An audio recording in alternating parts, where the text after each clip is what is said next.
The liberation of mutant kind has begun.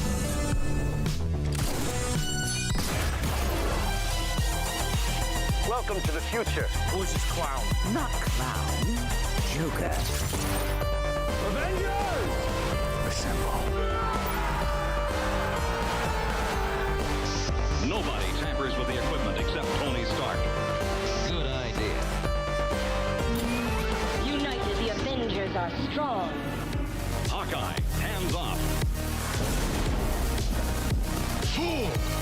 Have you forgotten my invincible magnetic power?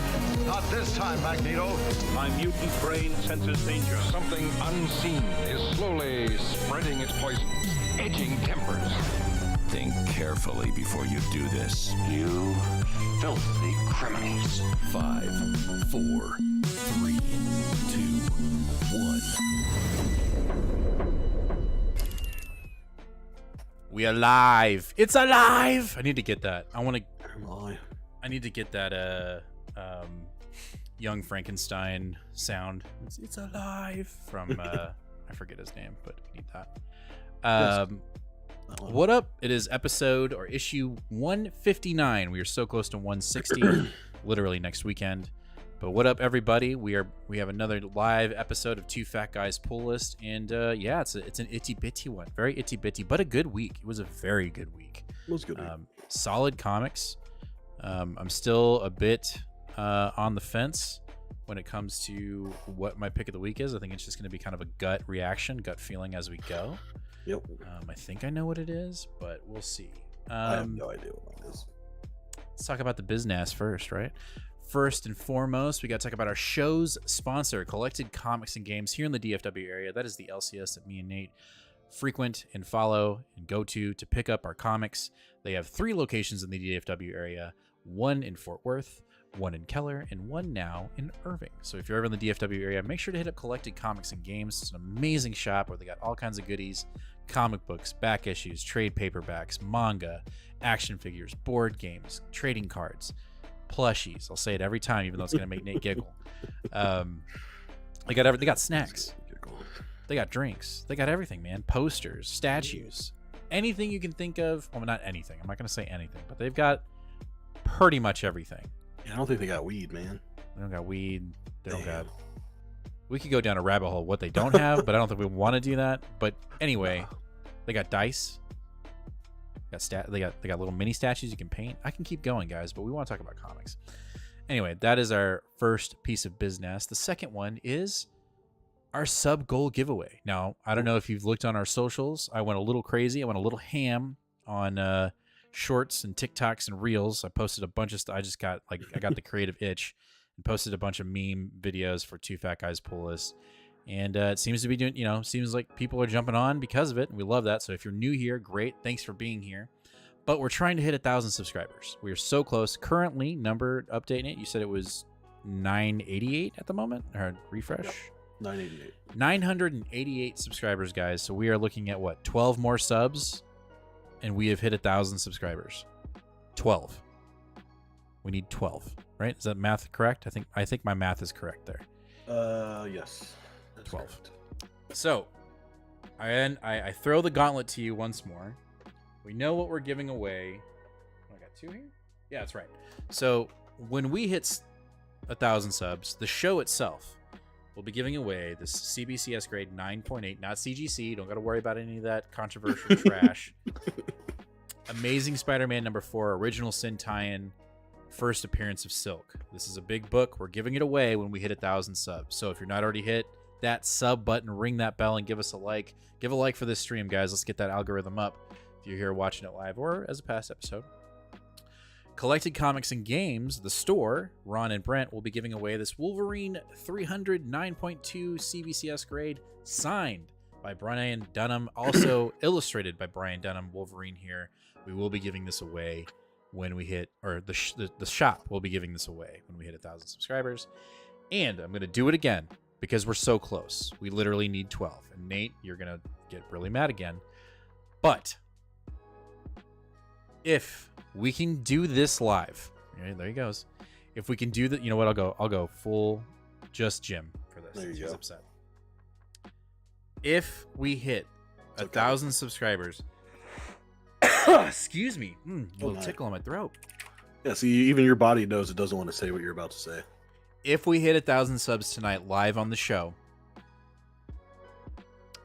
I am willing to give away not one, but 2 extra slabs.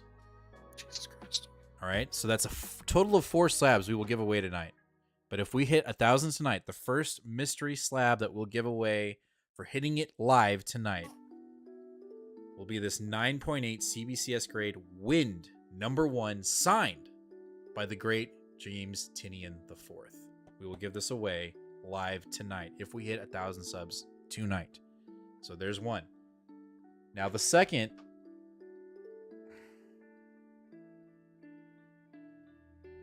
here it is, right? If we hit 1,000 subs tonight, the other slab we will be giving away is this Wolverine #1 9.4 CGC grade. We were supposed to give this away at another sub goal, and the person that we give it away to has not contacted us. It's been over like a year. So Oh, damn.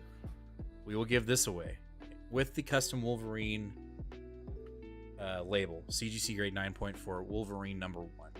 So can we do it, guys? Can we give away 4 slabs tonight and getting 1,000 subs? We'll see. We'll see. The gauntlet has been thrown. The challenge, if accepted, let's see. Anyway, let's bring in back Nate. Let me get off my soapbox here. Mm-hmm. You know, he's done crying about what we're giving away. But No, that I'm is not it. done crying. Oh my god. Anyway, so let's get to the We're chat going really right quick now. before we hit the show. John, what up, comic fam? What's up? Top 3 this week are Amazing Spider-Man, Moon Knight, and Pine. And how do you say that? Miramax. Miramax. I just want to say Merrimack. Merrimack. I was saying it. I got the final issue of Madness a week early, so it doesn't count. But wow, all right. Ooh. What up, Rick? Says what's up, gang. Joe, hey, division champs. Oh yeah, Cowboys. Yeah. Hey, guess who you playing in the playoffs? Guess who you playing in the playoffs? Oh, are we Guess who really? you- Guess who you playing in the playoffs? I'll be goddamned. Guess who you playing in the playoffs? I'm sorry, man. I'm sorry we got to do it to you. I'm sorry that we got to do it to you. We're about to take your ass in Jerry World. It's happening. Joe says Moon Knight is my pick of the week, but I'm Ooh, ready. boy. Monica, wow. I read Monica, wow. Highly recommend. See, I hadn't heard of that until you guys said something, so I'm gonna look it up. What up, Joe? Joe says Monica is from Fantagraphics, written by Daniel Klaus. Klaus? Oh, okay. He releases hardcovers every 8 Yeah. years, I think, and it's I think it's maybe so I did good. hear something about that. Right on. And then Jaden, what up, yo? What's up, bro? All right. Well, let's get to it. Let's get to the week. Let me get my live counter up here, just because I want to make sure, we want to stay current. Right? We want to make sure that we. Hold on. Let's go to YouTube Studios. We're at 988 still. All right. Sorry for the. There we go. All right. Boom. There it is. 988 at the moment on the screen. All right. Let's get into the week of January 3rd. I'm gonna say June for some reason. All right. First up, we have Fall of the House of X, issue #1 from Gary, Jerry, and Warnock. This was really fun. I had a really good time with this issue. I think it met my expectations. I will say though, like reading it, it just kind of feel like, I know we've been building up to this moment, right? And we've got a lot of pieces that are kind of coming together and connecting. Mm-hmm. But I don't know if it's just me going. It's nothing against Gary Jerry, but it just feels like we deserved better getting to this point. Like, I don't know if that's me saying I don't want Krakoa to end, or if it just feels like it's being it's a forced ending. Mm-hmm. And I don't know if that's me just saying that because I wish it was not that I have anything against Gary Jerry. Is it me saying I really wanted to see the ending that Hickman would have written? You did not just do that. I mean, I You did it. got I to be literally kidding me. did it for this. for what you're doing right now. I mean, the fact that you're do even not wanna fucking surprised hear this at all. that I would even say that.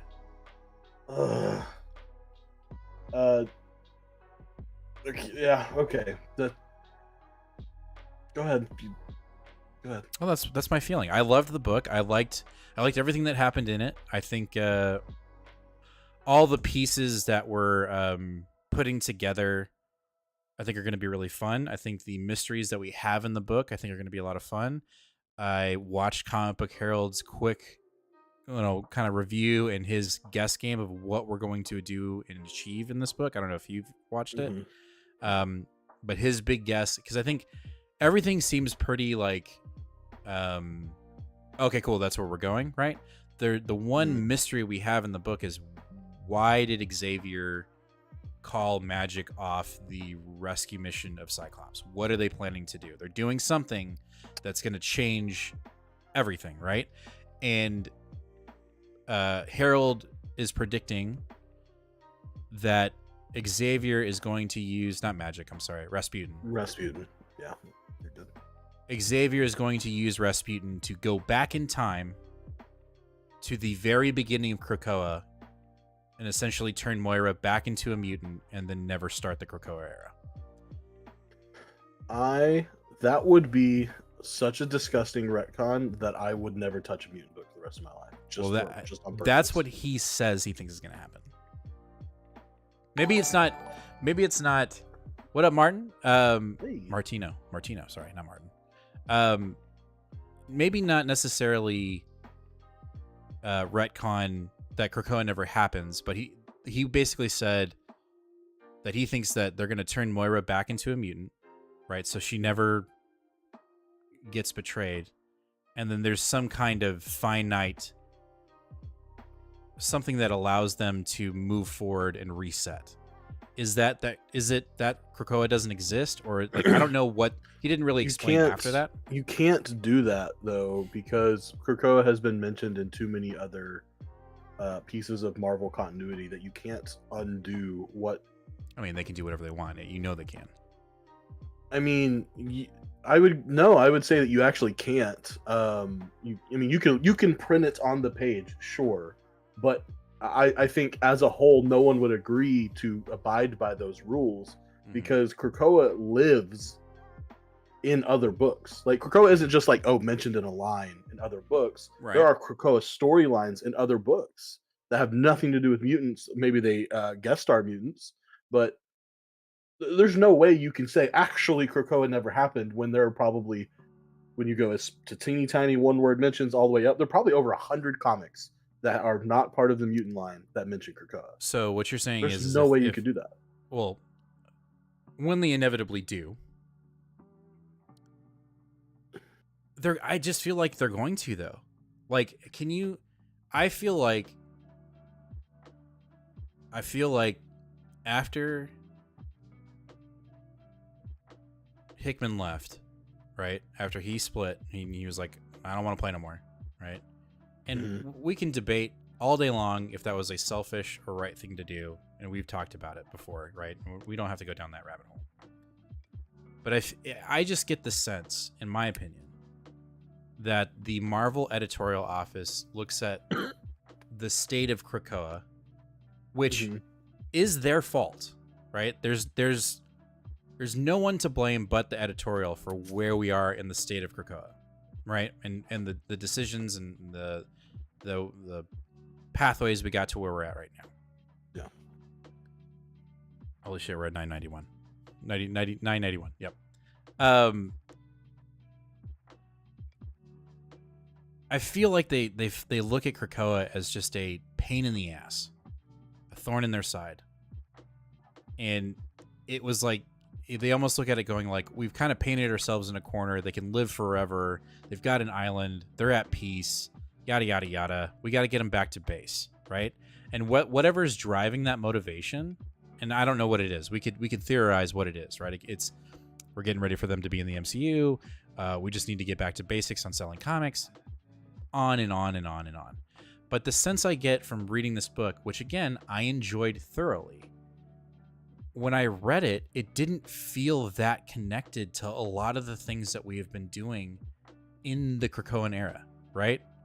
Like, Shadowcat doesn't feel as ruthless as she has in the most recent X-Men books. Colossus is suddenly completely absolved of all of his crimes against Krakoa, whereas in X-Force, they're like, I don't know, guy, we may not let you leave this fucking Antarctic island. And suddenly we're in Washington, D.C., throwing Wolverine like a fucking bomb, right? Yeah. It just doesn't... It is amazing. Like, visually, it was visually, and again, let's get the positives out of the way. Warnock, hey, bro. Yeah, I mean, he gets a like what, like an 11 out of 10 as far as art goes in my personal book. Yeah. I was surprised to see how many people complained about his art, but I thought it was absolute perfection. It was great. It was absolutely great. And I mean, again, you know, obviously, this, for nostalgia's sake, we would have loved to have Pepe Larraz in the book, but that's just not going to happen. But hey, we're getting RB Silva in the other book, and that's going to be fun. I don't think I would have been any happier if Pepe was in the. I mean, I would have felt like, oh, this just feels good. Like, it just would have felt wholesome, because it would have been like, hey, we started with him, we're closing with him. But that's neither here nor there. Okay, go. I want to say, okay, while we're already tangented off of what you were saying, Mhm. all of what we're saying is valid, but this is one thing I think we need to do a better job of. You guys are seeing the behind the scenes right now. I think we need to, before we start doing our nice little tangents, which have nothing to do with the quality of this book. Correct. We need to talk about the book first. The book. Okay. Because what you're saying and what we're going to go on about is all valid, and I want to discuss all these things. But I want to know, before we continue that pathway, just this book alone. Yep. You were saying, because you were saying valid things that I don't know about because I'm not reading. You were saying like Shadowcat doesn't feel as ruthless. Colossus is like we're unresolved storyline there, because clearly, just like it's been for about 2 years now, X-Force is behind everything else that's happened, right? So clearly, whatever happens in X-Force has been resolved, and Colossus is all cool dude again. But like, you haven't seen that conclusion. You haven't seen that resolved yet. Is there like anything else as someone that's kept up with everything that was like a glaring like mistake, you think? Or maybe the opposite, something that was like, okay, this totally works.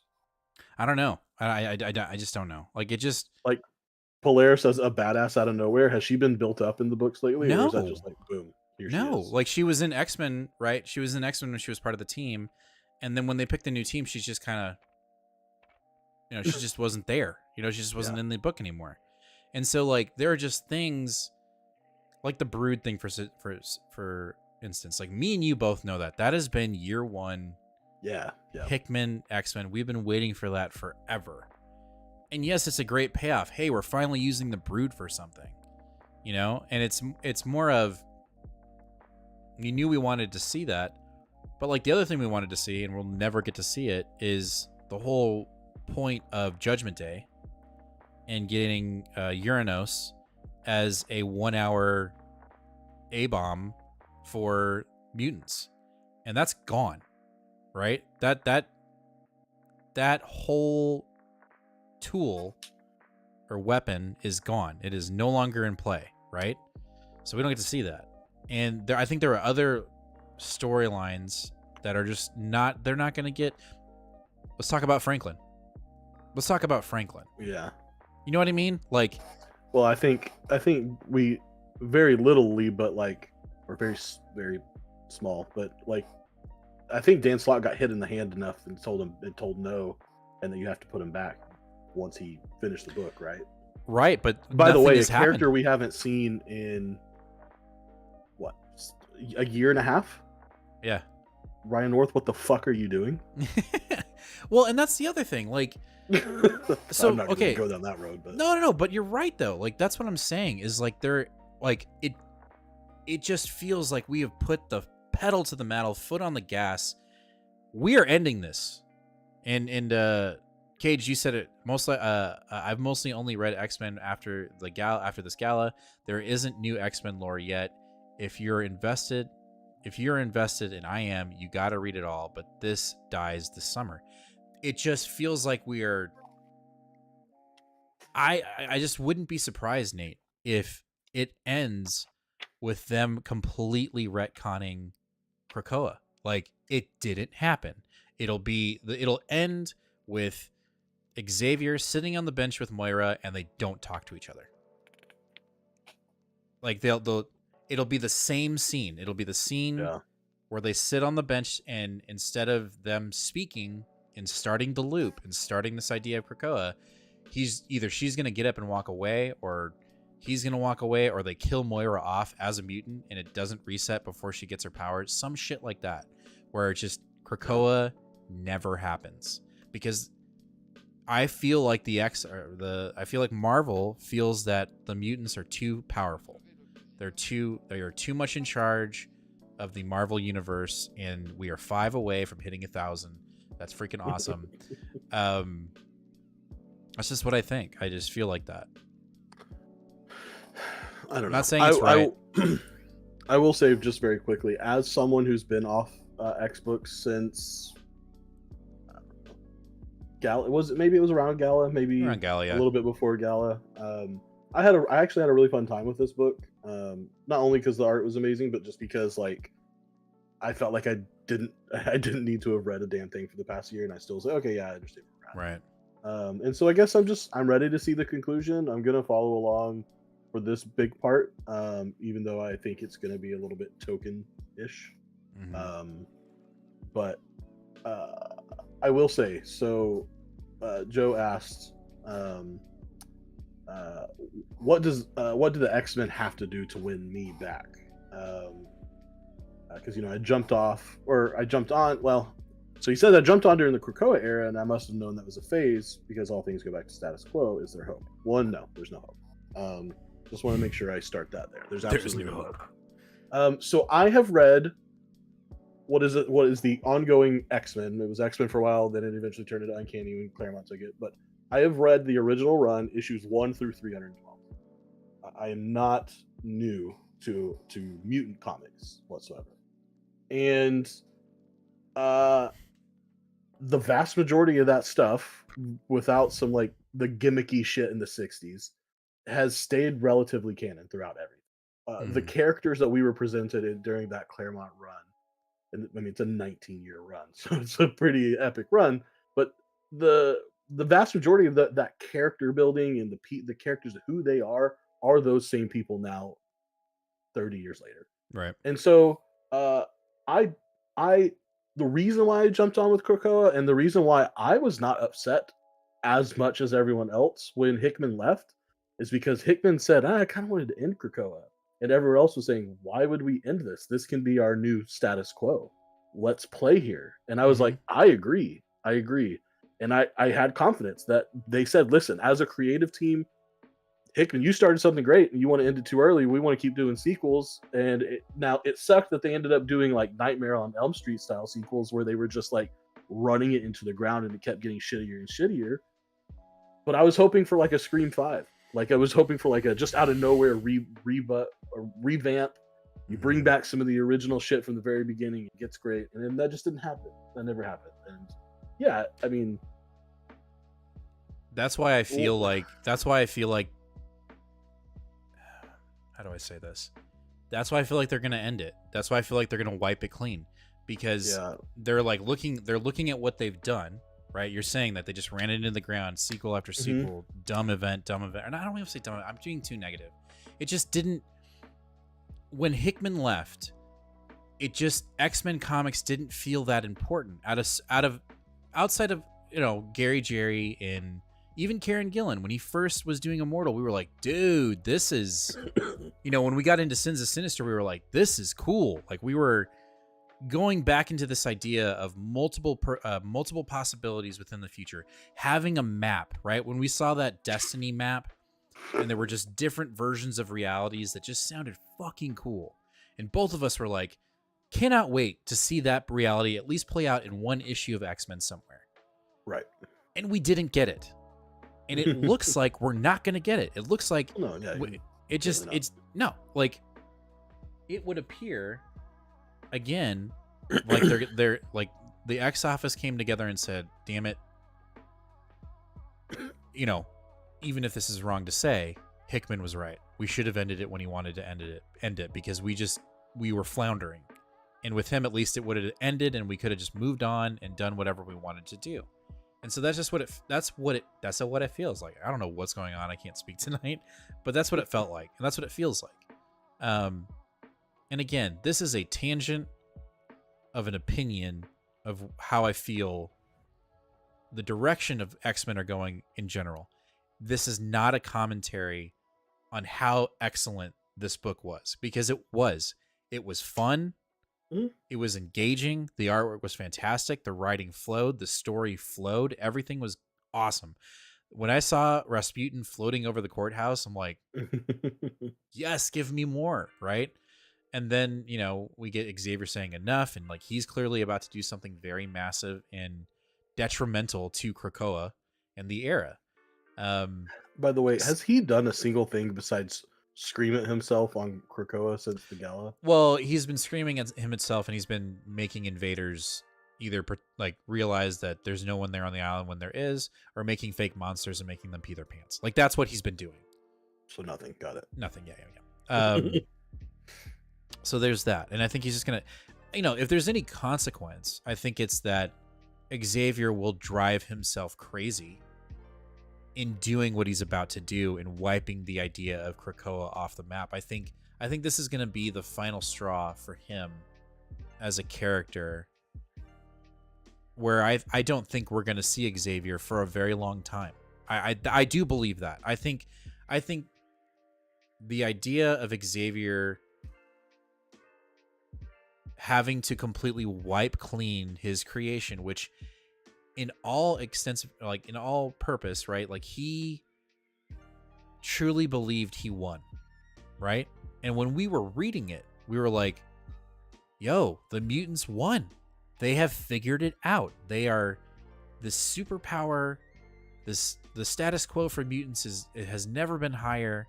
And can you imagine that character himself going from where he's at to starting Krakoa, the elaborate ploy to get Krakoa going, right? And then being at the peak, and then seeing all of your children, whatever you want to call them, being completely massacred.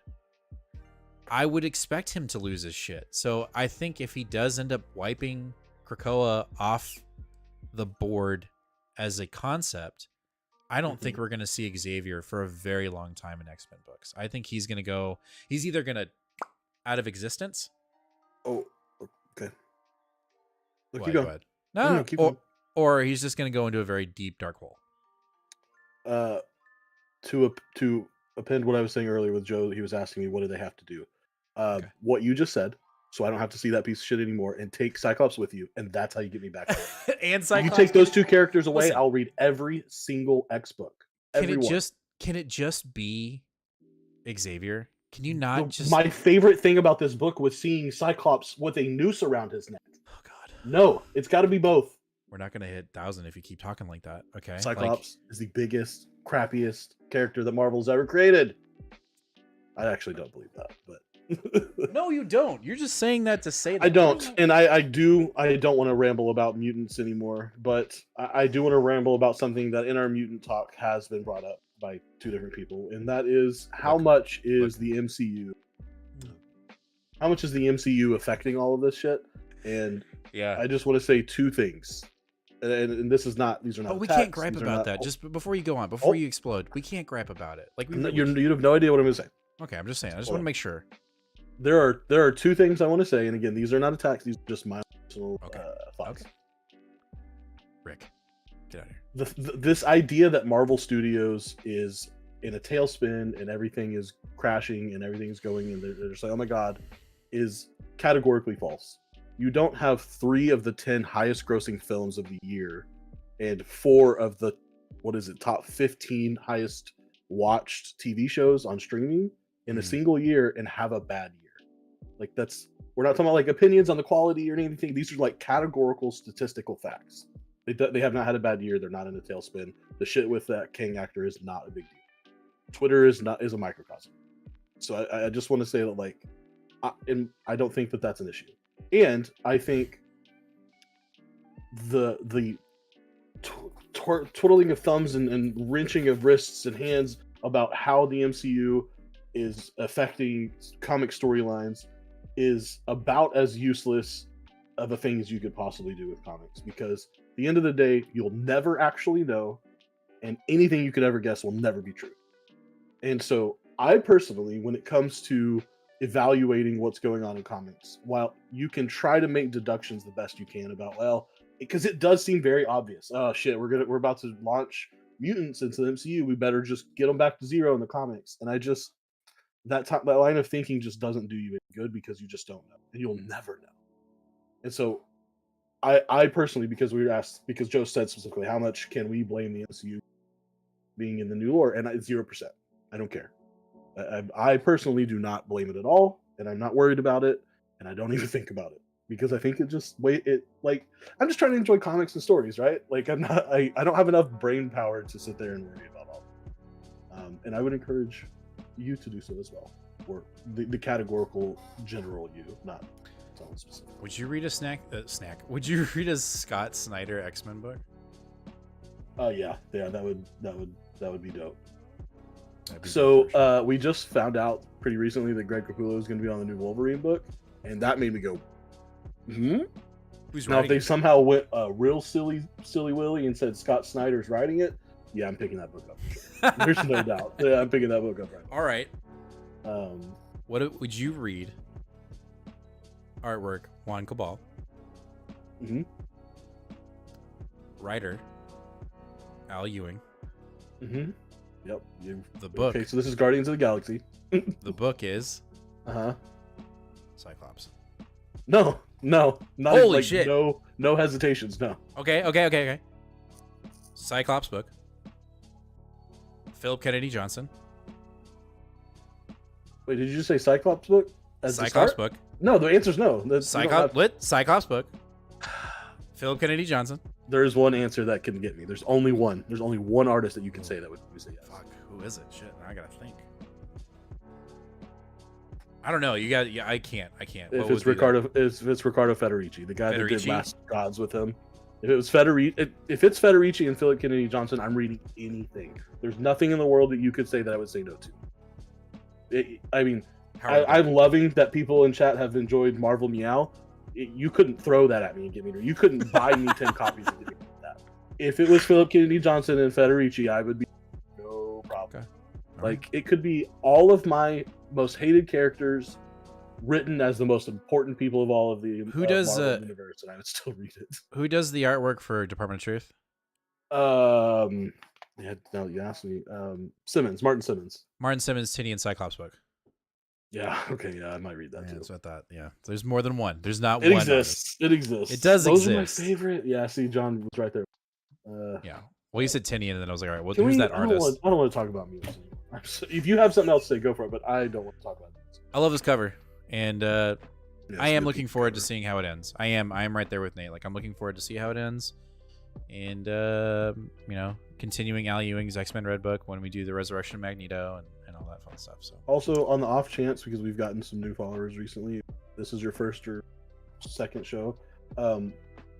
I may be prone to hyperbole sometimes, so don't take offense to my words. I just feel very passionately about the things that I feel passionately about.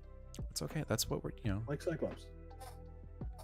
Phil Kennedy Jensen on returning on the Justice League is where my heart lies, matching up with DC summer events such. That would be cool. That would be amazing. Oh, that would be amazing. But is Philip remember we thought that we and again we don't really like to speculate, but we did a shit ton of speculation last week whenever Action Comics Annual was out, and we're like, what did who did Philip Kennedy Johnson piss off at DC to get kicked off of Action Comics? Like, I just don't feel like he has a lot of favor over there right now. But again, he's got the Green Lantern, so I don't know. All right, let's move on. Vengeance of Moon Knight, issue number 1 from McKay. Yeah, go ahead and hit it for me. Took me a while, but I had to. That's the gas. Okay. Take it away. This is the guy's real way. Yo, this book was the shit. Okay, like, dark, gritty. We've got the group, and I don't have the book with me, but if you have it on you right now, I do. The panel that I loved the most I'm sure you can figure it out, Nate, was Reese versus Tigra and them butting heads about what the fuck they should do. God damn, that's so cool. That was so cool. Like, she just looked like... it was great. I need McKay to write a Tigra book. Like, I need her to have a solo book and just be that badass, because she was killer. This book was amazing. And so it's under the assumption that Spectre...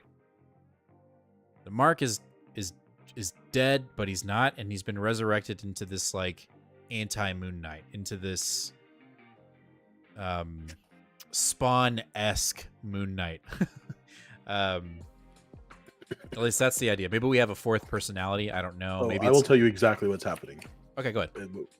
Oh, you want me to tell you now? No, yeah, go now. Okay, so Jed McKay constantly through the previous run, especially in the later half. Okay, so wait before I get there. Just in case anyone hasn't read this issue and doesn't want it spoiled, because right now we don't know who this Moon Knight is. We don't know who this soldier of costume is. And when it ends, it is basically Reese saying, well, because she's saying, oh, he keeps coming back. He comes back, like I would expect him to come back every time. And she's talking to Mark's psychologist, and she's like, well, then who do you think it is? And she's like, well, I think it's Mark, but he didn't come back right. And all through the last half of the other run, we were seeing Hunter's Moon being plagued by these literal the spirits of these other fists of Khonshu, and they were taking over his body, and they were actually taking over control of his emotions. And I think that the body of Mark has been resurrected, but he is absolutely not in control of his body. It is one of those fists that were trying to break through and trying to take control of Hunter's Moon. As he died, they're like, here's my in, and now they're the ones controlling his body, and they're out for vengeance. This is smart. Case closed. What if it's Khonshu? And What if it's Khonshu? That would be wild. But he's trapped in Asgard or something like that, right? Yeah. I don't remember exactly. One of the things that worried me about this book was, of course, who was it going to be, right? Like, that was the big mystery, and it was the big thing, and like, there were a lot of answers I would have been like, okay with. There are a few answers I would have been mad at, because Jed McKay's done such an amazing job with this run. But I think this is my favorite possible outcome it could have been, is that, like, and even, of course, I could be totally wrong, but I just mean that, like, with just what we know, we think it's Mark, but there's something wrong with him. I'm like, yeah, okay. Because at the end of the day, like, I didn't really want, I don't know. I think if Reese had been it, that would have been pretty cool, because I love her as a character.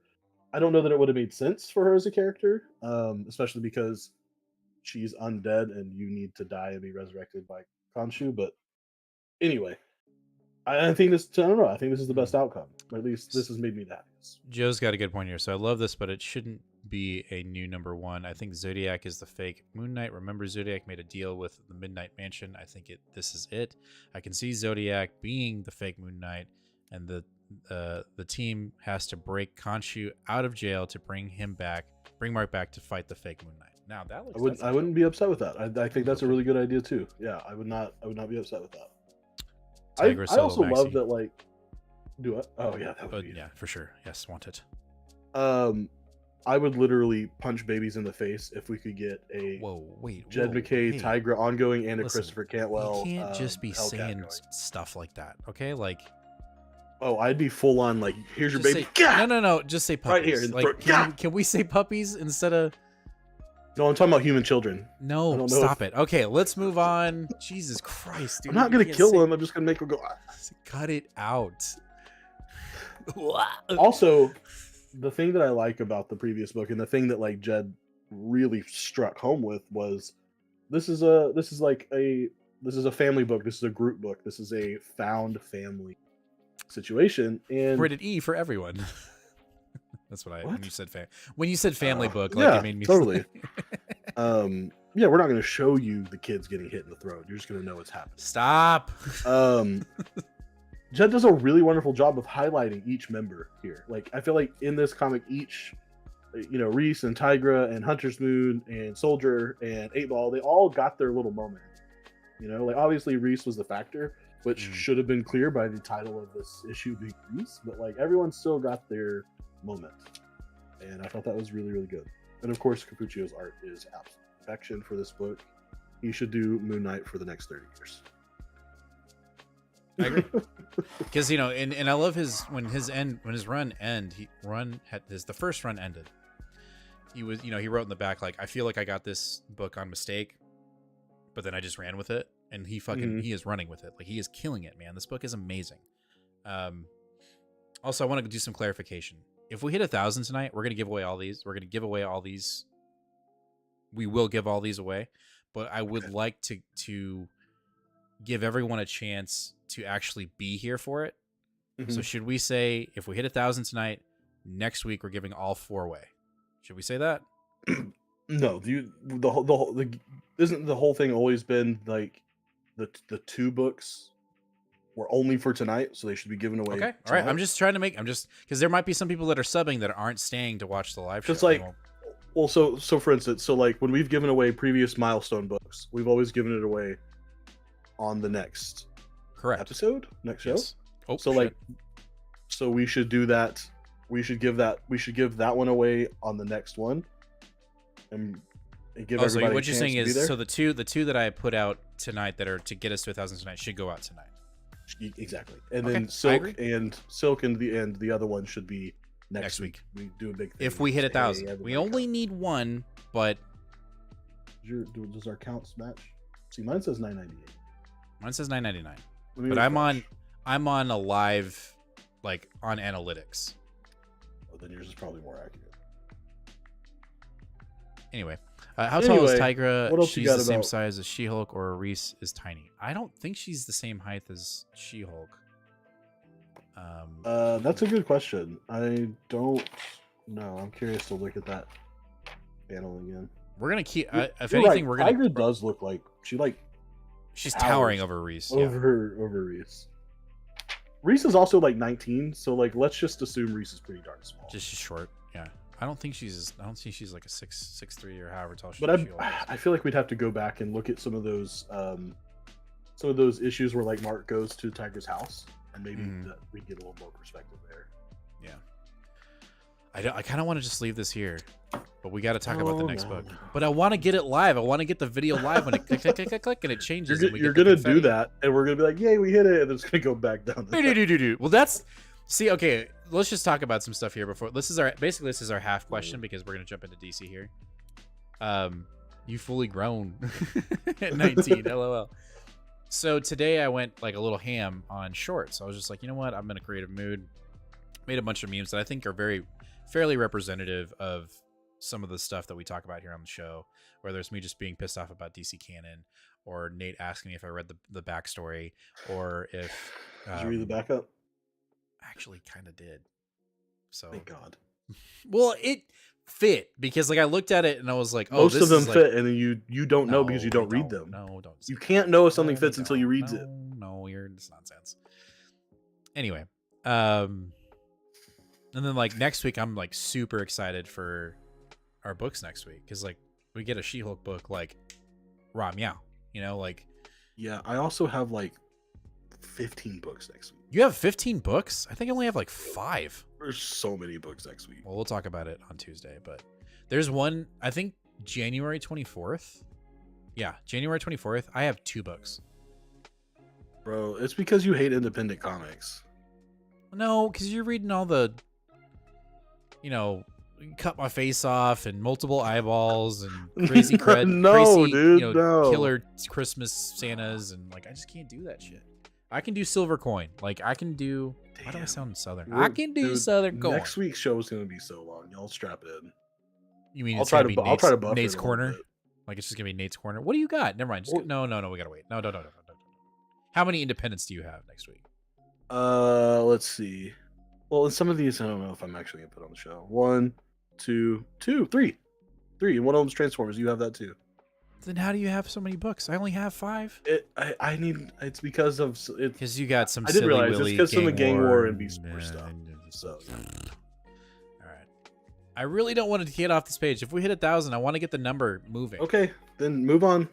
Okay. All right, Batman. Thank you, Nate. So we're moving on to Batman. Just hold it there. Entire No, time. I'm not holding it here. Yo, we did it! We did it! Yay! You gotta be It excited, man. happened. I am excited. This is what happens when I'm excited. Hey. That was the worst. I'm all excited over here, and it's like, yay! Can I go now? Let's take shots. You got alcohol at your house? Shot. No. No. No. But hey, we hit 1,000. Hey, 1,001! Nice. I'm gonna go get alcohol. I'll be right back. All right, well, Nate's gonna go, and congratulations, everyone. We hit it. Y'all did it. You helped us out. We hit 1,000, and now we're at 1,001. This feels good. I mean, guys, you can just grasp this. If you watch our new comic book day videos, you will no longer have to watch me say we're giving away a Silk #1. Well, actually, we'll make a new one because we have to get away next week. Just had my son subscribe. Right? That is awesome, guys. Anyway, so tonight we're giving away this Wolverine, and we're giving away this Wind signed by Tinian tonight. And then next week we will be giving away, because we hit 1,000, the Wolverine 300 signed by Brian Dunham. And Silk. Next week we'll be giving this away. Oh, thank God, Jaden. Oh, thank God. All right, this stream brought to you by Fort Worth local Blackland bourbon. Ooh, nice. Cheers, everybody. All right, guys. Thanks, guys. Oh. We're so close. Empire, look at it. We hit it. We hit it. We're done. We're not done. We got to the moon. We got to keep going. All right, guys. So what we need to do before next is 10,000, right? No, next is 10,000. Next is 2,000. But I would love to get 10,000. Here's the plan. So we're giving away the two that I said I was going to give away tonight. Okay. Yep. But what I need to do is set up the wheel. So make sure that you're typing in chat, because that's how we're going to give away these tonight. Smiling Dinosaur, what up? Hey, I'm Joe's daughter. Jeez, I got to imagine. Hey, get in here. Let's go. All right, so let's move to Batman, and I will set up. Ted. I will. All right, you want me to talk about Batman? Yeah, talk about Batman while I set up. If you give me an hour, I can build you a Python program that does it. So you're all in on that, aren't you? Oh, dude, I'm all in on it. Why are you doing that though? Like, tell me why you're doing that. Oh, because I'm probably going to lose my job and have nothing to do, because brewing is a dead industry. If we want to get into it on stream. No, but okay, that makes sense now. Got it. Understood. Okay, so this is our conclusion to the conclusion in Zobin or whatever the alternate personality of Batman. Yep. But of course, it's Chip, and I think Chip is working under the pretense that he must be forced into arcs, and so he's just going, I don't know, just say this is the end and call it the next one. Because in a lot of ways, this is not the end of the ongoing story that we have here. We get a lot of good in this issue, though. Like I'm trying to pull up my review so I can remember. What yeah, go for it. I'm sorry, I'm just trying to type all these names in. No. Oh, I didn't write one. Of course, because I wanted one. You want to type in chat so you can get in or you want to do that next week? Bro, it's fine. I'm not gonna take from. Yeah, I wouldn't do that. I would say that this issue delivers on a good amount of things. Like, I think that the way that Batman sort of outsmarts Failsafe for a while is interesting and convincing. I will say that this, like, we've built up the alternate personality and Failsafe so much that they're just so undefeatable that, like, at any point that he does trick them or something, it was just like, it feels cheap. But in this issue, it didn't quite go that way, which I thought was nice. I like that we're finally getting a little bit of the family being involved in a situation where clearly they need to be involved, even though it was like 2 pages. Also, for someone that's more experienced in DC stuff than I am, have we ever seen any confirmation about Dick training with the French? Not to my knowledge, before? But I didn't read the book with that Chip did, the Dark Knight. So one. I did. So no, that's all before he becomes Batman. So it definitely. Okay. But I love that. I love that, like, this idea, that this notion that Bruce sent Dick internationally to go train. Mm-hmm. I want to know that story if it doesn't exist. I want Chip to write that right now. Yeah, I agree. But I will say this, and this is a small complaint, but it's enough.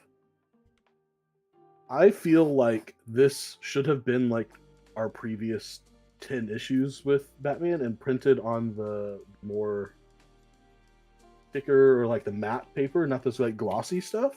Right. It almost felt like it took a dimension out of the pages. Like everything felt a little bit washed out to me, which I don't know, maybe Jimenez just, or I guess it would be more the colorist, Moray, but he's perfect, so I don't know that it's that either. But maybe it's just me. But everything felt a little washed out in this issue. And the way it leads into our next arc, which is a Joker origin story, I absolutely love, because basically Bruce is like, well, if you would have known this, you would have had to have been there from the very beginning. And Joker's like, yeah, motherfucker, how have you not gotten that yet? Yeah. Let me tell you that story. And then we're literally going to get that story as the next arc. So I think that's pretty cool. Yeah, I liked the issue. I really liked the back and forth between them, and like, you know, you would expect me to do this, so I'm going to do that. And it just kind of like, I liked the back and forth. I felt like we just kind of got back to, I don't want to say basics of this issue, but it just felt clean. And I think Jimenez's art, again, just fucking rocked. It always does. I really, really like this villain. I don't know what you want to call it. I think at this point they're a villain. Yeah. But I mean, what's the name of it again? It's what's the name of the character? The robot? The alternate personalities, I'll call it. No, but the name of the robot before that, Failsafe. Oh, Failsafe. I like the Failsafe thing. I think it's really cool. So I'll be interested to see like how we genuinely get out of it. Well, but this has been. I also think that like Chip literally said, "Hey, for those that feel like there's no way out of this, here's the way out of it," and it's seeing the internal conflict of the massive amount of psyches that are battling inside of Failsafe right now, and they are probably going to be their downfall, right? Like everyone in there trying to fight for control of Failsafe. Seems to me that will probably be part of the weakness that Bruce will utilize to take it down. Where do we think Batman's gonna go after all of this? Like what? Well, maybe that's even more of a DC. Where is DC gonna go? Because it just feels like we're still kind of just floating in this like. We're just floating, and it's really just because of the fact that we don't have Justice League, right? Like, maybe I kind of feel like it's like that, but that's just me. Well, here's what's I would say is probably, for those that don't like to hear us complain too much, this is probably a good thing. But because you're not reading Detective Comics right now, you're not seeing the massive like what the fuck's going on. Because in one book, we've got Batman, who is fighting the literal living entity of his personality inside an undefeatable robot. Which, what do you do after you defeat that? But on the other hand, Batman's also somewhere else in the world where we have no idea, in a deep coma, about to go on this random find himself journey. Like, they couldn't be farther apart. Right. Yet, where do they fit in together? How do they fit in together? These seem like almost like decade-defining stories. I'm not saying the quality, but I'm saying like what's supposed to happen after feels so big that like, what do you do with this character after both of these stories resolve? And it seems like they might be close to being on path to resolving around the same time. It's just like, where is Batman at this point? I almost wonder if you just like have to kill the character again and do something. I mean, it hasn't been that long since we've done it, but you know, I think Grant Morrison did it in the early 2000s. But this would be a dumb question, but has the Joker ever been Batman? I don't think in like regular continuity. Surely it's happened in some Elseworld story. Yeah. But, I don't think in any like straight up thing. So does the Joker become Batman? If they did like a Superior Spider-Man, like where Doc Ock gets into the Peter. Yep. I'd read it, especially if Chip was writing it, or Raimi's not gonna write. He's already said that he's done after. He's done it. So who's gonna be doing it after him? I don't know. We don't know yet, but Raimi is pretty much. He has not confirmed to the issue, but he has said that this Gotham Nocturne is his run. Once it's done, and it's 30 issues is where it pretty much is going to end. So he's only got 10 issues left. I mean, that's the most of this year, but Oh, got 10. we don't know after that. That's a lot of issues, bro. Yeah, it is. I did like the backup. I did read the backup. Mm-hmm. And I thought it was... Sorry. No, go ahead. No, go ahead. Anytime that Dustin Nguyen doesn't color himself, I'm so disappointed. Sounds really weird.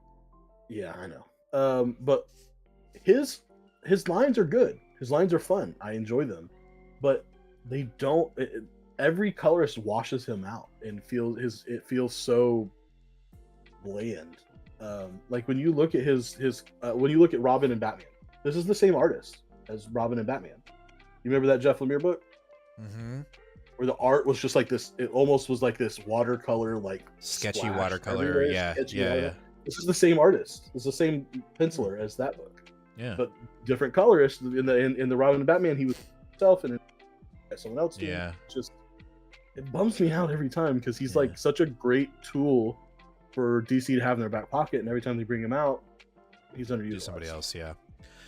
Well, regardless of that, I thought the story was good. Just kind of see like how we got to the point of Failsafe having this alternate version of Batman inside of him, which I thought was really cool. It was a valuable backup. There was a Batman Who Laughs, if that counts. No, it doesn't, because that's an Elseworld death metal, which actually doesn't exist anymore. I think it's brought into the 616. Yeah, but it's 616. I mean, not 6. Whatever. See, or what is it? Earth Zero now, or is it Earth sure? Prime, but it doesn't exist anymore because it doesn't matter anymore because Wonder Woman. No, that's the opposite. Right now, it's everything. God. It's all continuity always exists. We not go down this stupid. It is. That is the current continuity. Is that all continuity exists? In that at some point, all of those things happened and have streamed into the consciousness of our current character. So all the Golden Age shit that happened to a different Superman are still part of the fuzzy memories of our current Superman, or Batman, or Wonder Woman, or the rest of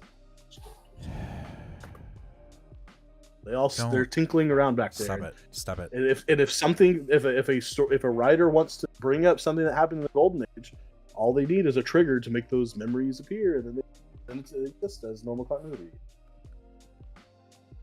that's what it is. All right, okay, Jess, y'all know the new trade dress Dawn's gone. Books get family symbol.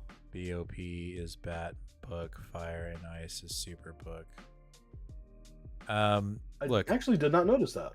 I'm bummed. Interesting. I can't tell you how bummed I am for just any conversation when it comes to like, what are we doing next in the DC? I'm so tired. I'm exhausted. I don't care. Yeah, I care so much. Man. I care so much. I don't care. But anyway, hype time. You literally look like you're about to take a nap. You're so disappointed. I am, because you can't. No. You should have taken a shot of whiskey. That's what you should have done. Yeah, because I got that here. Like, we're in two different. Like, you're X miles away. Yeah, it's like 32. Until we decide to like make money and actually have a studio and we can be across. Yeah, but like, it's cool like that you don't have any, but it's not like absurd to think that someone has alcohol somewhere. I mean, there is alcohol in this house. I just don't drink anymore. Like, I just don't. Like, it's not who I am anymore. Okay. Not that that's a bad thing. If you want to drink, drink. Not who I am anymore. You're such an alcoholic. I'm sober. I don't know. Okay, Joe had a question. Okay. How do you think events should be done? For me, I think it should be like a video game. The main story is through the core book, and the tie-ins are like side quests. Totally on board with that. 100%. Yeah, as long as there's not too many side quests, right? Like, I think we both experienced the fatigue of an event having 15 to 20 different, and that's an exaggerated number. It was more like 9 or 10 different spin-off side quest books or side, event tie-in issues. What upsets me about how they're currently being done is when an event trickles into an ongoing book and it makes no sense.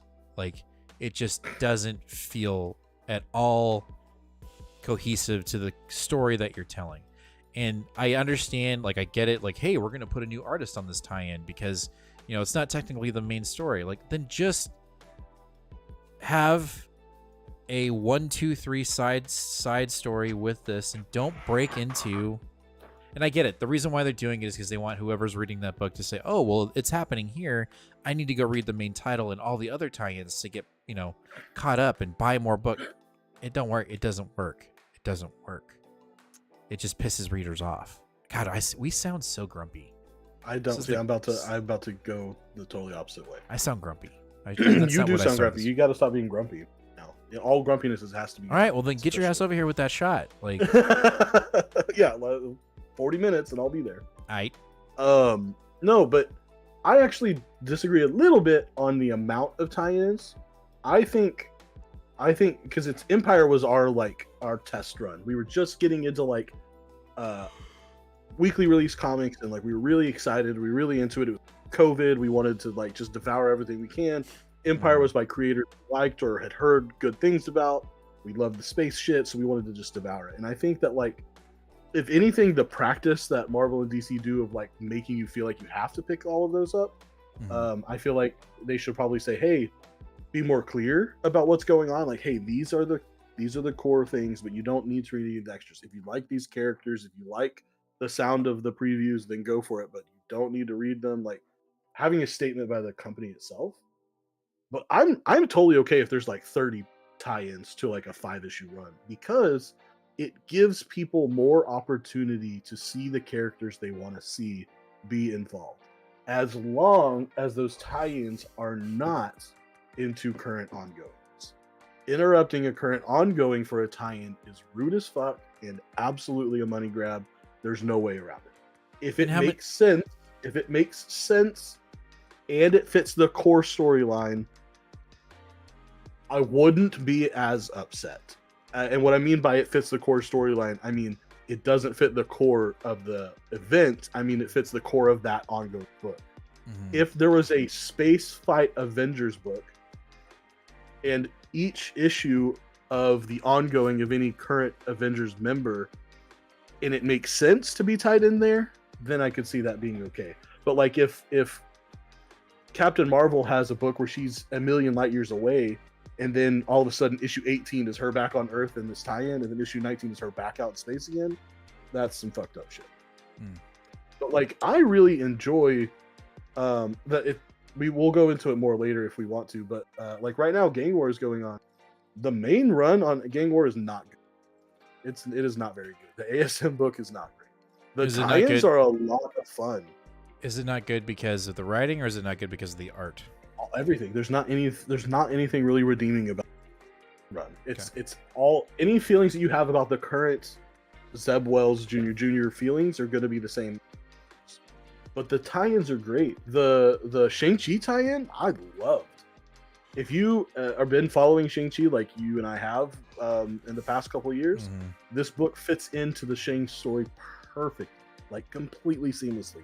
Has everything to do with him taking over his father's group and trying to use it for right, and vying for power, and people that want it to be the old bad way trying to take over power from him. And how does that fit in with New York? It fits perfectly, which is weird, right? These tie-in stories are so much better than.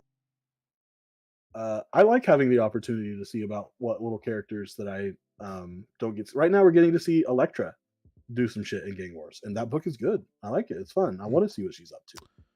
Let me ask you. I'm gonna expand on Joe's question. I'm Joe. Okay. Who do you think?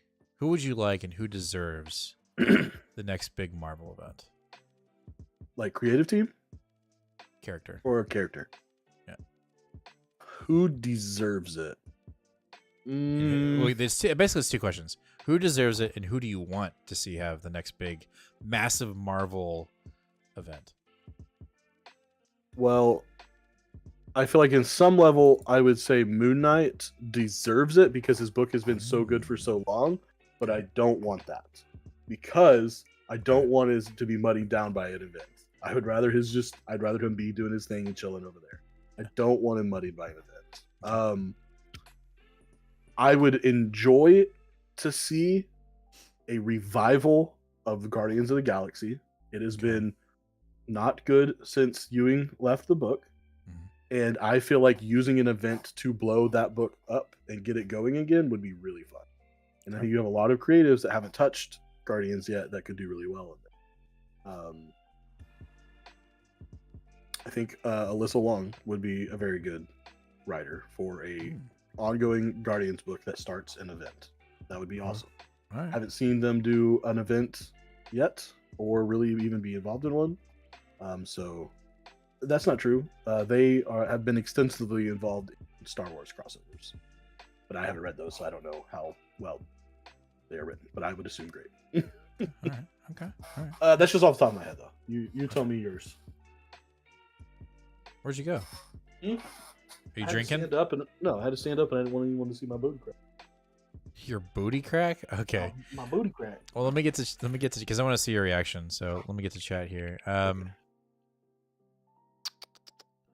Multiple Man needs his event. I think the big event should come from the Avengers book. That's the centerpiece, or it should be. Yeah, so they're getting ready to... McKay is about to go off on that. I want to pay off of Thanos with the Infinity Stone, Mjolnir with the Marvel Zombies, 100%. I'm right there with you. MCU added weight behind the Avengers team, and it would be nice to see the comics be the same. All right, guys, it won't be any shocker who I think should have a massive... massive... MCU or not MCU, Marvel Comics event. Okay. Okay. Wait a minute. No, but it would work, and you know it would work. Say who it is. I don't want to take your spotlight. Howard the Duck. Oh no, that's No, not. I'm kidding. It's She-Hulk. Okay. And here, but wait, don't you feel like the same thing like what I said with Moon Knight? no, and here's why. Here's why it would work. She is in multiple books right now, doing her lawyer thing. She's in Iron Man. She's in some other books. She's in Gang War. Okay. She-Hulk makes total sense for her to have a massive, and I'm not doing this because like she's my favorite character. I'm telling you, it would totally make sense for her to have a massive Marvel event, much like how like Deadpool has had events where like, hey, Deadpool destroying the Marvel universe, killing the Marvel universe, something like that, where she already has how many characters coming in and out of her book as what am I trying to say? Cameos, right? Or spotlights. They're already coming in and out of her book. How badass would it be if, you know, she kind of had it with Dan Slott in his little mini event within the Fantastic Four, where something she did in the Dan Slott book was detrimental to what was going on in Fantastic Four, and it made us go back and read it. And it was cool, but it wasn't this big thing that Slott was saying like, "Oh, this is huge," right? But come on, man, like, what? Oh, I just had such a good idea. Okay, go ahead. I almost don't want to say it because Marvel's going to steal it and do it. That's fine. If it's going to be good, I want to hear it. You do an event book that's written by Rainbow Rowell. That awesome. And the She-Hulk, it's just written in She-Hulk. The She-Hulk book, like ASM, is the main title. Yep. And it is a soap opera style Clue whodunit story. Entirely slice of life. And every tie-in is each individual character doing their own investigating on the Clue mystery, and it's all slice of life. Fuck yeah. We don't have any blood. Like, there's some pow punching and shit, but like, there's no big giant war. There's no world gonna blow up. It's just this dramatic slice of life whodunit. Down. Like, that would be down killer. I would buy every tie-in issue and the variant. I'm just saying, I think it would be cool to see She-Hulk with Rainbow Rowell as the architect of the entire. What up, Lee? Hey, guess what we hit today? Would be the architect of the entire event. I think She-Hulk would be awesome. Did you make the count? I mean, that's not a fake. That's not fake. That's there. Like, we have footage of it changing. It actually, we were at 1,002, and then someone dipped out. Like so I was like, "Now you." Nah, I don't want to be here. Excited. But all I'm saying is, I think She-Hulk would be a killer character to have an entire Marvel event revolve around. And it's because she already plays in so many other people's books. She already has multiple characters going in and out of her book. It only makes sense. Okay, and I'm not saying I'm with you. Like, I'm not asking for this massive cosmic thing. What up, Stefan?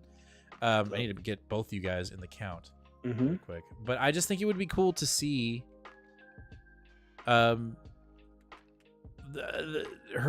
and really Rainbow writing in a Marvel event. I think it would be freaking fun. But I don't know if she'll ever get that opportunity. I think it would be kick-ass, though, if that was the case. So, Empire, you know for a fact, especially if this is my idea, that one of the side pieces is going to be Wicked and Hulkling, and them back on Earth. And while this happens, they get drug into the murder mystery, and they've got to be the duo that goes and solves it. I actually would probably make them the ones that solve it because I just like them so much. But they would be perfect for that type of story too, like that slice of life story. Calvin, Shield could represent multiple men after one of his duplicates causes a crime. And hold on, I got covered up with the notification. She has to prove which one. That sounds dope. Ooh, see, there's so many good ideas you can do. I know, man. All right, Marvel. I was come on, wrong. I was pick it up. totally wrong with my hesitation. You like could a- do that a could be like- tie-in for each multiple man. No, dude. Yeah, and each person's. Oh my god, come on. All right. Also, Joe said, "I like Rainbow, but has she proven she can juggle something at that scale? She is doing good in life, but niche as all get." But I think she can. and I know that different mediums are different mediums, but I would say that with her current comic experience and the fact that she's written like 5 multi-week New York Times best-selling novels, I think she's got structure on lock. I think she could probably do it. You don't really like write a novel that becomes like bestseller of a decade, and then instead of washing out, you do it again, and then you do it again, and then you write it. Like at this point, she's writing She-Hulk for fun. She doesn't need to write anything else the rest of her life. This woman's already made millions in all of her novels and the TV shows that have been made from them, or the movies that have been made from them. But like, she just like loves comics and wants to write them. Yeah, I think she's totally. I would not be worried about her listening at all. Yeah, need it. What if Hulk decides he wants Bruce back and can't legitimately get him back? So new stakes for a variety of characters and teams. I like that idea too. Like that idea too. This is really good. We did this on this week when we only have 5 books. It's literally been an hour and 3 comics. Yeah, or can it be a time story? She helps someone get off and they do something crazy and they put her in a time loop till she learns to fix her mistake. Love that. Hey all, to catch the live show on the repeat, but I hope everyone had a dope holiday. Hell yeah, comics, and congratulations on 1,000. Patty, I need to get you on the list really quick. Get you on here, and then we'll go to our next book.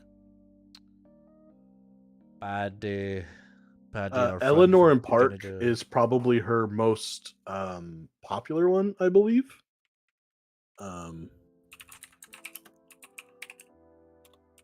She writes so well.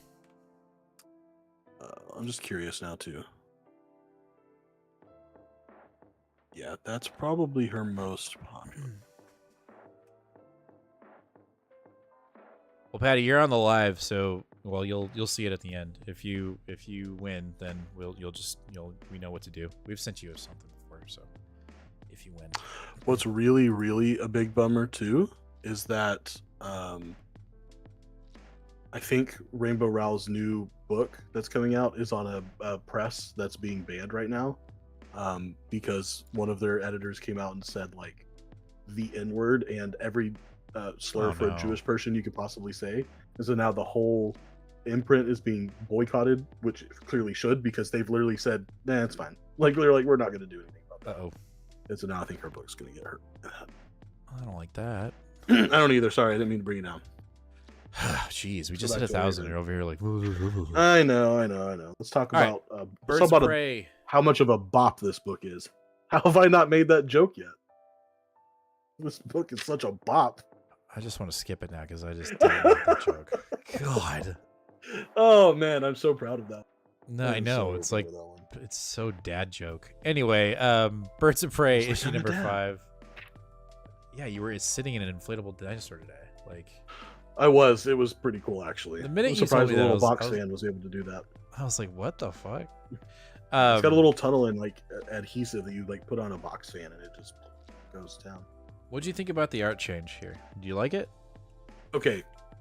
You know how I am about the art changes. Yeah. And I will still say that I stand by my ground that we should have consistent art, and that I will even go so far as to say I think Kelly Thompson's blowing smoke up a little bit, because on Twitter she told us that this was done on purpose because we are seeing the story through Majera's eyes. Man. The story is not written and presented in a way that we're seeing things through Majera's eyes. I think there is an obvious need for a fill-in artist. Did that fill-in artist fucking blow it out of the water? Absolutely. Yes. Like, this artist is like super on my radar. I want more of their stuff now. Hundo. But it doesn't change the fact that I still think the inconsistency of even finishing story arcs now. It's at the point that we can't finish a 6-issue story without needing someone to fill in for us. Yep. And I don't know if that is, I don't know whose fault that is. And again, I'm putting blame on DC because it's happening to every artist. And it's happening to artists who don't have big workloads, and it's happening to artists who are known to be able to hit deadlines. And I'm still bummed out by it, even though like it's both. I can be bummed out by it and also so happy that I got this issue because of how amazing it is. Yeah, so today I made a TikTok basically describing this entire situation, right, with DC. So I'm going to put it on the screen here, and you guys can... Joe, get out of here. This channel is too mainstream now. LOL, I'm kidding. I love it to be part of the All Price of 2000. So, you know, I would love to get an explanation as to why we just have this, like you're saying, we can't even finish a story arc without having an interruption in art. If you have to delay the book a month, delay the fucking book. Okay? Now, again, this is not a commentary on who they subbed in for issue 5. Artwork, fucking phenomenal. I hope that how do you say it? Dian? Your guess is as good as mine. Dian. They need to be on more books, whether it's DC, Independent, or Marvel. I don't care. Their artwork is flawless. It is amazing. It looked great. Canary using her big old boom voice to kill the monster or blow it into pieces at the end was so cool. To see Big Barda like flipping around and freaking smashing heads and the whole book was phenomenal art wise. I did review this one. I need to. This was almost my pick of the week. Is Blair still coloring? That's what someone asked. Joe asked. Let me look. I got it pulled up right here. Colorists. Yes, Belair is still coloring. Belair, sorry. And Belair. I mean, oh, actually, no. I'm sorry. That was the cover. On this, Din does the coloring as well. It's full art credit to Din. What up, Jack? It's all good, man. You're here now, and you hit it. And you're in. You have been entered into the giveaway for tonight. So yeah, we're glad you're here. Giving away some cool books. Joe, no, this is not the end of an arc, Joe. We've got one more issue, and then this arc will be resolved. Issue 7 is when we get a shuffling of the team. Current iteration of our team. I believe Zella and Barda will be off the book. No. And Batgirl, Babs Batgirl will be joining the book, which has caused a massive uproar on Twitter. Why? Uproar. They don't want Babs on it because of the disappearing of her being in a wheelchair, of her disability. DC's just said, we don't want to do that anymore. We're just done with that. And the disabled representation that character has been for so long, and the vast majority of people thinking of this character as Oracle, not as Batgirl, I'm totally on board, 100%. I know, but she hasn't. Like, how long has she not been in the wheelchair for? Since we've been reading. Not that long at all. It got messed up literally 2 issues before you jumped on. It happened in. It happened in Joker War. Gotcha. I don't remember who was writing her book at the time, but she basically has this experimental chip in her neck that allows her that it sends electric pulses to fix her disability, and in there the Joker like crushes it, and so that's what puts her back in the chair, but then it gets fixed again at the future. and that's why she's able to still Interesting. play around. Yeah. So, but it wasn't until that run.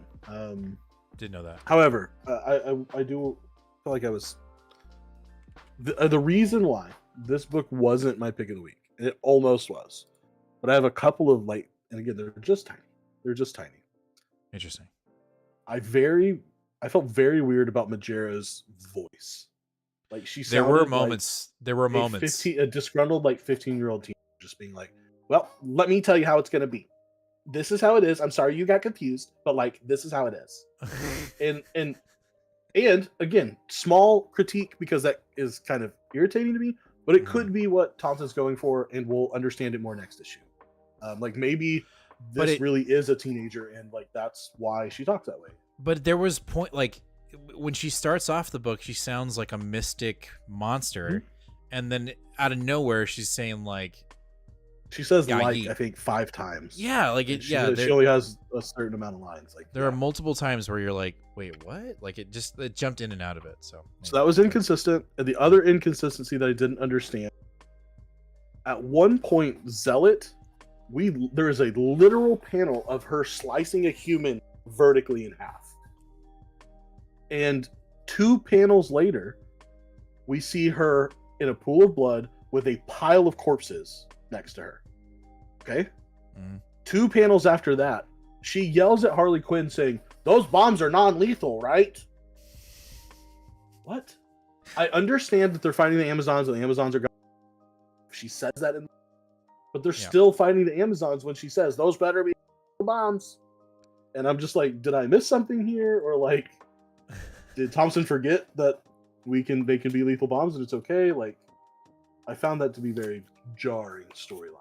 Yeah. But again, that is a very minor to an otherwise very, very. No, it was a good issue. I don't know. There's still things being asked and questions to be answered, but overall I like the issue. I think the artwork really framed it up really, really well. Even though we're not consistently having our other artists, which I think, they did a great job too. I did miss the old school kind of paper printing with the fade and I think we'll get that. I mean, we will get that back, right? But yeah, but then now I'm sitting there going but then you give a little taste of what it tastes of this artist, right? Yeah, and now they're gone. So where are they going? Where are they going to be? Because I want to see right. more. I need to look again, but I believe that their art credits are very small. They're a new artist. Get them on other stuff now. So they currently have. This is their first interior work. Period. Okay. All right. They have 8 covers, and that's it. Okay. All right. Okay. Technically, that's not true. They have interior work on 3 issues of Batman Urban Legends, which has 5 stories, and so they've done 1 of those 5 stories. Okay. And then this issue, and that's it. The rest are covers. Gotcha. All right. Well, whatever. Whatever. All right. Let's move on to our one and only independent, and that is Pine in Merrimack. I liked it. I thought the issue was really good. I just now realized that the island is making a skull on the cover. Did you see that? Nope. I still don't know what you're talking about. Look at the cover. If you look sideways, it's a skull. In the reflection of the water. You don't see that? Oh, shit. Yeah. Yeah, dude. Pretty dope. Damn, that's dope. Anyway. Hold on. There's so much. Did we hit everything in chat? I feel like. Everyone's saying congratulations, and I am loving it. But there is some talk about Babs. Oh, see, I hear great things about the show. Okay. Empire. What is the one thing that you can people on? Well, they missed all that. You cut out for a second. Say it again. Oh, really? Yeah. I said, what's the one thing that you can expect from liberal people on Twitter? And that's for them to overreact about anything. It says that Oracle thing is an overreaction. Don't both sides overreact? But I do think it's still. Oh, I would say both sides overreact. Oh, about different things, but I'm saying. God, yes, I like pancakes, but that doesn't mean I hate waffles. Yes, just because I said one thing, not saying. Oh, were you giving me a Twitter example? Yes. Okay. That should be cast. What up, Grayson? We hit 1,000 subs, by the way. and you were in the thing for Jack, I believe tonight's- you were correct about all. Yeah, and that's why it was really confusing for me to be reading the Tinian run and her being used as Oracle, and then I read her tie-ins to Joker War, and I was like, "Wait, what's happening here?" And then they bring up the chip, and I'm just like, "Okay, whatever." It was very strange. All right, let's talk about Pine. Alvin, yes, I agree. I really enjoyed the issue. I didn't know really what to expect at all. Glenn on the artwork, awesome. I thought the artwork looks Alvin, really God well. damn it. Yeah, Sorry. you've started another controversy here. I didn't know what to expect. I thought the artwork was fantastic. The coloring is fantastic. I think the story is framed really well. Does it move a little fast? Maybe a hair, like a hair, right? Oh, like really? we just like. I think when we get to the whole explanation of why she became a detective and the lot, like that felt a little sped up because we see it and then we're like, all right, we're here, and now we're doing our own thing. That if I had to make one, I mean, it's a fraction of a critique, guy. Like, Sure. it's not even like it's like 0.1. That would be my only critique of the book. But overall, I think it read incredibly well. The pacing is pretty on point outside that one critique. Artwork on point, coloring on point. Intrigued, yes, and I will be picking up an issue 2. It wasn't my pick of the week. It was pretty damn close. It was pretty close. Like I got halfway through the book and then I had to leave to go to my parents' house to go watch football. And then I came back and read the rest and was like, that was great. Like I picked right back up into it and I didn't feel like I had to like go back and reread the first half of the book. Everything felt great. I like the husband. I like how he's kind of a brute, but he's also kind of smart, but still pretty brutish at heart. And he's just the muscle, man. He's the hired muscle, right? But he's a gun. teddy bear. He's like literally at all. But he's a places. big old Hey, teddy I got bear this too. tip for you. Yeah. Like don't say any more words because my wife's a fucking angel. Like don't like don't badmouth my wife, yo. Like I loved it. I thought it was great. Do you watch Letterkenny at all? No. Okay. There's the scene where she says, "I don't need backup. I have a husband," and he starts taking his shirt off. I literally heard the music from Letterkenny because that show, for whatever reason, every 2 out of every 3 episodes, just in the very end, ends up with a fist fight, no matter what. It's just like Gotcha. we fist fight each other, and they beat the shit out of each other, and then they stand up, shake hands, and walk. And it's Gotcha. weird and it's hilarious. And the second I saw that, I started thinking of that music. So if you watch Letterkenny, I don't. that's fine. But I like the book. I mean, it wasn't as audacious and out of nowhere and crazy like the Marvel Pets book that we were reading, Unleashed. That it wasn't like that.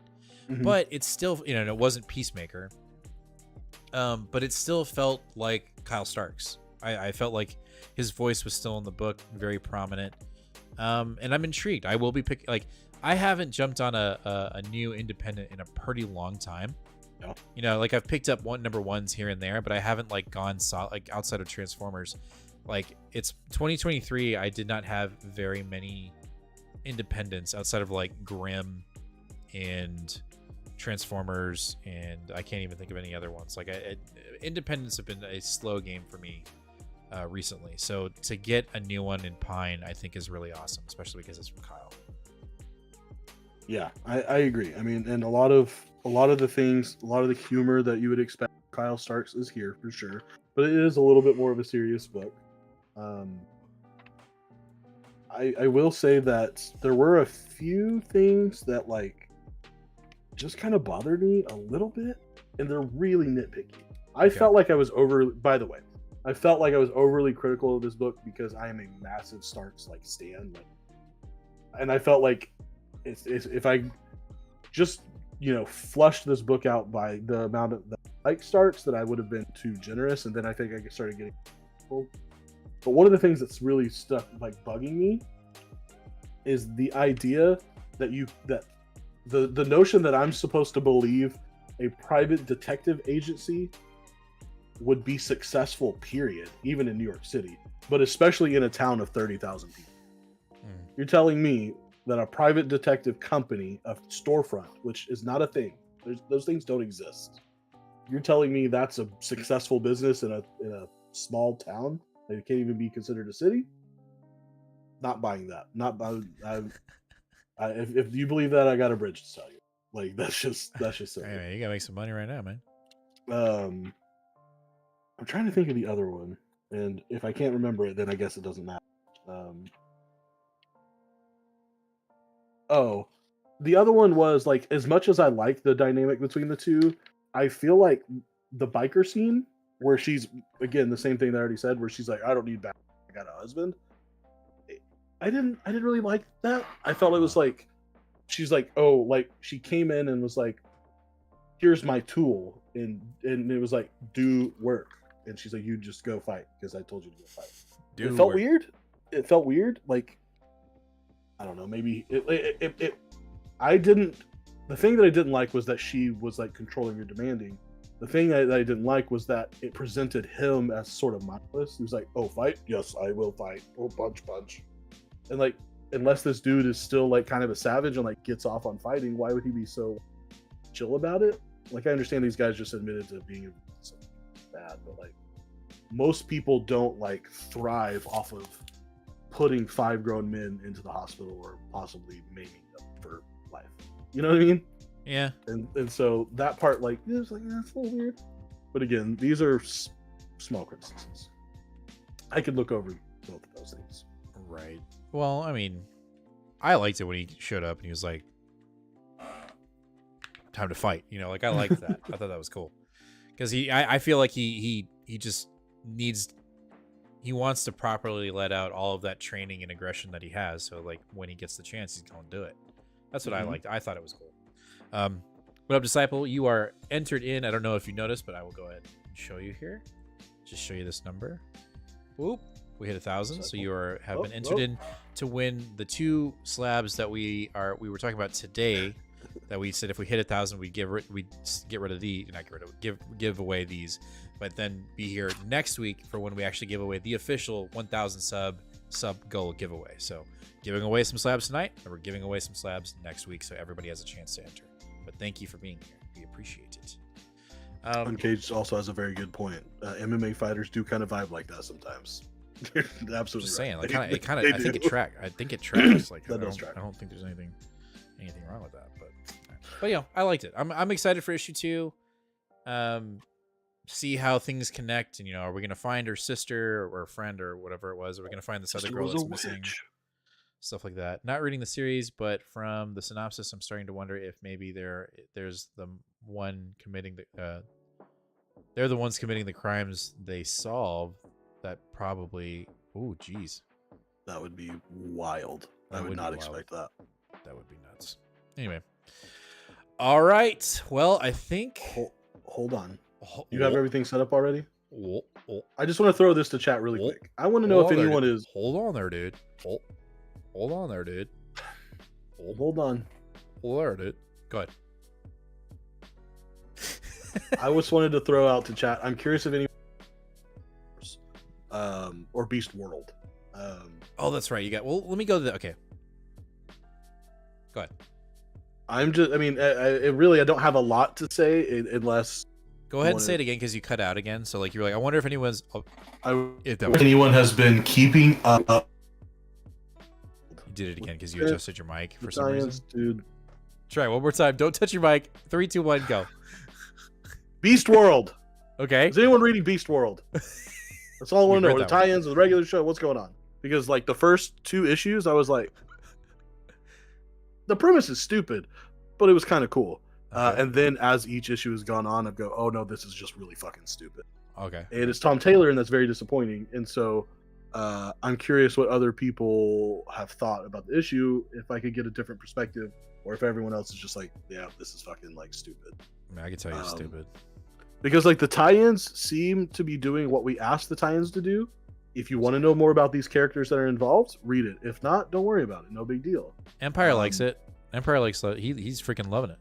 Okay, see, that's what I'm curious to. 2K we get Nate. It's not that. I think it's something to do with the wire connected to his computer because that mic is perfectly fine. Yeah, every time, sometime when you adjust it, like you'll like get blown out or you'll just completely disappear. So just don't touch it. Just talk into it like this. What, Grayson? Really? Favorite event of the past 5 Wow. years. We're just I off. passed on it. Empire, and that's why I'm asking, because like you're right. At the core, I don't like it because the premise is very silly to me. I can only play silly fun for so long, and I'm already doing that with superheroes, right? Like we're already playing in kid territory with superheroes, and so when we also add into the fix that everybody's a monster now, or we're all the beasts, we're all little cats and wolves. Like, yikes! It makes me cringe. I think it's weird. I think it's awkward. By the way, someone mentioned earlier about Typhoid Mary hitting on Spider-Man. I actually wanted to peel my skin off. It was so cringe. Dude. Like, you need to slow down with the baby punching talk and peeling the skin talk. I flat refuse. I will not do it. I will continue to do it more and more. I made me want to peel my skin off because it was so uncomfortable. It was awkward. It was weird. Well, it was funny when She-Hulk and Spider-Man were like, "She's talking to you? She's talking to me? You? Me? Who's she talking to?" But after that, and she kept doing it, super awkward. I get that we don't have any. Kneel before Zod was kind of stupid. I passed on that because I don't know about Zod or care. On case that I read Titans because I have that subscription. I have zero FOMO. Got it. Kevin says embrace the cringe. Typhoid Mary is a babe. I ship that. If it's the artist from like Iron Man or the previous parts where she appears in the mutant books, sure. Thank you, Joe. When she was involved in Daredevil and Chichetto was drawing her, sure. You're never ever going to get me to ship Junior Typhoid Mary. She looks like shit and like a second grader drawer, so I can't get on board with that at all. Grayson said, "I'm personally loving the awesome interpersonal character moments and actual ramifications of people fortunately dying." Yeah, no, Nate's on a banger right now. Do I really ever hold my bars? I mean, you usually don't talk about punching babies and ripping off your own skin. Like you've gone pretty I hard. always talk about that. Maybe no, just you don't. Maybe I mean in life I always do that. Maybe I just have held it back for the show. Okay, I will continue to do that. No, we shouldn't, because I'm also gonna say I finally caught up on the Devil Who Wears My Face, and I think John was probably the only one reading that with me, but I finally got caught up. The shop didn't get the issues in, but they got them for me. And holy shit, that book is terrifying. It's really good. Like each issue gets better and better and more horrifying and more disgusting, and I love it. And I can't wait for issue 4 so that we can talk about it properly on the show. Okay, now I'm done. Is he reading? He's been reading World Tree too much. Agreed. Like, you know what it is? It's because we didn't have any scary books this week, so he's got to get it in somehow. There it is. So he just talks about the most audacious and just obscure and crazy, nasty stuff. All right. Yeah. This is it. This is your countdown. Everyone has 30 seconds to type in chat, if you haven't already, something to get entered into the giveaway. Tonight, we hit 1,000 subscribers, and it's only because of you. So if you're watching this live, tonight we're giving away, I'm doing it, Wind #1, signed by James Tinian IV, 9.8 CGC grade. Someone is winning this book tonight. And tonight we are giving away a 9.4 CGC grade Wolverine #1 with the custom nameplate tonight, because we hit 1,000 subscribers during the live show. And then, not tonight, but tomorrow night, just to give everyone a heads up, we'll talk about it in New Comic Book Day. So we're giving everybody the opportunity to be here live next Sunday when we give away, finally, the Amazing Spider-Man #4 Original Sin tie-in, 9.8 CBCS grade of first appearance of Silk. We're giving it away finally. I feel so happy about it. I've been telling you to not do it for almost 2 years now. Well, it's happening. And then the store next week will be giving away this Wolverine 300 with Brian Denham's signature and artwork on it. So they will be giving this away the 9.2 CBS. Great. A Two Fat Guys pull list for life. Thank you so much. All right, let's get to it. Time is up. Joe, I do want to read that book, but issues are like impossible or something. Typing and crossing fingers to be part of history. James, you're in. History. I believe. I do have you in here. Yep, see right there. So we have a total of 22 people in. So last call. Here we go. It's been a long time coming. Congrats on 1,000. Right? Like I've been Now we got to make new promos. That's the other thing. Like, there won't be any halftime promo in New Comic Book Day for next week. There may not even be there might be something at the beginning. No, it'll be in our intro saying, hey, be here this Sunday for the giveaway. But there will be no halfway, it'll just be straight up because we got to, you know what? Next Sunday, not only will we be giving away these slabs, we'll probably be announcing what we'll be giving away at our new milestones to the race to 2,000 subscribers. So be here for that. And Scorpio, I do have you in here. I have you in the giveaway as well, Princess. We're right in there. So don't worry, we got you in. All right, I'm gonna spin this wheel. First up, we're gonna give away the Wolverine. So get ready, guys. Wolverine. No, what am I doing? Not this one. Not that Wolverine. I was like, hold on. First up, we're giving away this Wolverine. Got too many slabs. So here we go, guys. In 3, 2, Do it. 1. Here we go. Going for it. Oh, boy. Spinning. Oh, there we go. Empire, you have won the Wolverine 9.4 number 1. So kick-ass. Cannot wait. We're giving this to you. Make sure to email us at 2fatguyspoolus. Oh, Eric shot right in at the last second.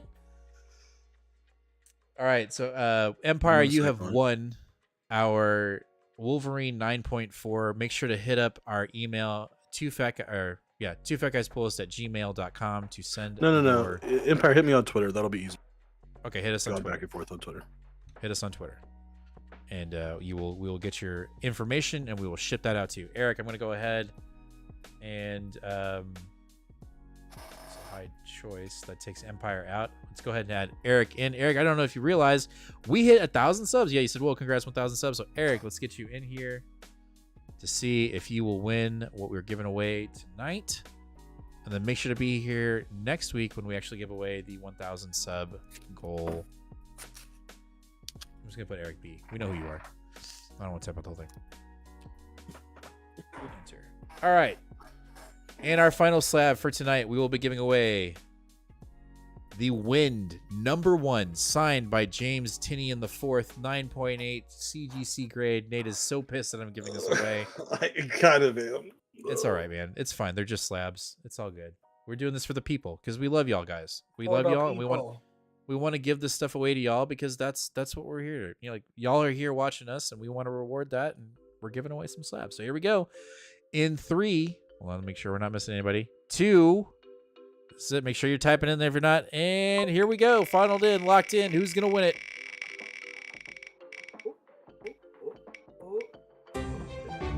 Holden, you are the winner. Holden, if you are here, make sure to type in that you're here and let us know on Twitter. So find us on 2fatguyspoolus. Message us, right? Well, I was saying Empire on Twitter because we've conversed back and forth. I know that's easy for him. Oh, for him. So would you rather? But anyway, you can reach out to us on Facebook or Instagram or Twitter or email or YouTube. Or YouTube. Or is there a message on YouTube? No, let's do email or Twitter. Message us directly. Well, Holden. All right, so Holden, either message us on Twitter or message us at 2fatguyspoolus@gmail.com so we can get all of your information. And we have sent something to Holden before, haven't we? We'll send it to us again. All right, guys. So don't worry, the giveaways have not ended. Next They have it, Sunday. and now I'm getting excited about giving shit away too. So I'm gonna figure out something else for next week. So I guess Nate's gonna throw in something to give away next week. So next week, or do you want to give away something tonight? Oh, shit. The giveaways may have not ended. Hold on, guys. Don't leave yet. With comics, everyone wins. That's right, Cage. That's right. All right, so remind me. Holden got this. And Empire, you got the Wolverine. I'm going to write that down. I should probably write that down. Uh-oh, he's pulling something out. Is he going to give away a slab? What's he going to give away? Ooh, I'm so excited. What's he going to give away? Well, just know that next weekend we are also giving away slabs. Jamie Kelly just showed up. All right, well, we got to get him in there. Jamie Kelly. Okay, so I feel like I want everyone that's here currently. Let's very happy that you're here. So we'll do one more. Let's do one more. Okay, one more. Let's do a CGC 9.8 for Wolverine #1. Ooh, I like that one too. That's a signed. Let me try to. Yeah. Oh yeah. Sorry, I forgot to say. Signature series. J. Scott Campbell. So, J. Scott Campbell 9 Hunt for CGC signature series. All right, here we go. So the book, keep it up on the screen. So the book up for grabs is this Wolverine signed by Campbell, 9.8 CGC grade, signed book. Man, we are giving away some cool shit tonight. Lots of Wolverine. Here we go in 3, 2, 1. The winner of this new Wolverine book out of nowhere, Stefan, has won the Wolverine. Dude, Scorpion, you were like right there. You were like right there. Whew. All right, Stefan, send us your stuff. Haven't we sent something to Stefan too? I feel like we have. I can't remember. Anyway, that is 3 slabs we gave away tonight because we hit 1,000 subs. But do not forget, guys, we are giving away these 2 books next Sunday, giving everybody a chance to be here. So make sure to be here next Sunday when we give away. Gotta get no glare. When we give away these books, okay? So next Sunday, we're giving away these for hitting 1,000 subs. Anyone that won this week, make sure to hit us up either on Gmail or on Twitter.